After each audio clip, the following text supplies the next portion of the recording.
Hello everyone. I came in to work today so I could get some nice focused work done.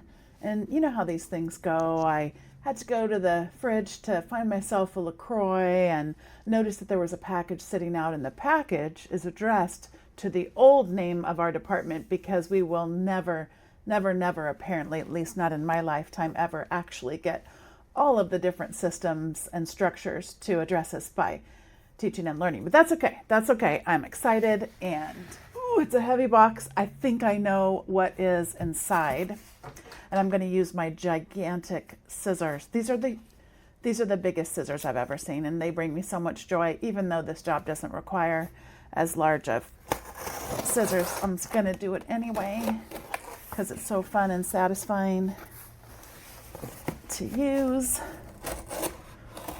Let's see what's inside. See if I'm right. Oh, I'm going to be right. Nothing else would be this weight. Oh, yeah.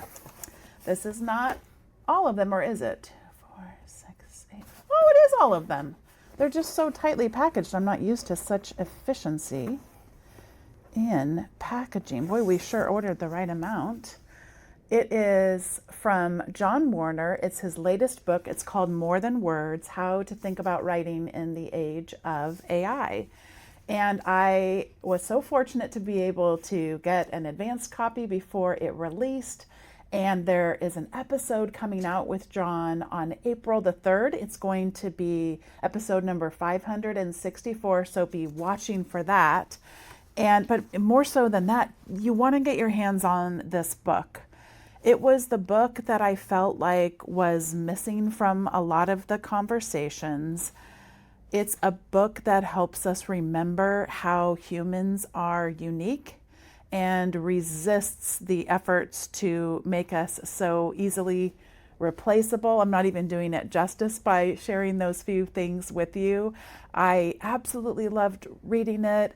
I wept at times. I laughed out loud at times, and it really reminded me as a reader the depth and breadth of an experience I can have in reading a book. And I really do sometimes struggle with long form reading. That was one reason why I treasured it. There are so many more. I hope that you'll pick up a copy. There's going to be a virtual book club in the months of June and July and August, I believe it is. So I'll put a link to that here on the video. My university, the reason that these came to us is because my university is going to also be doing a book club here coming up in March and April. And so looking forward to those rich, engaging conversations with colleagues as we continue to wrestle with the ongoing emergence of artificial intelligence. This book is specifically about writing, about how writing is thinking, about how writing is feeling, hence to me sharing some of the emotions that get evoked, and how writing is a process. I hope you'll pick it up. Thank you, John Warner, for this incredible book, and I hope you'll consider a book club and engaging with colleagues in discussion and dialogue about this important work and some of the provocations that John makes.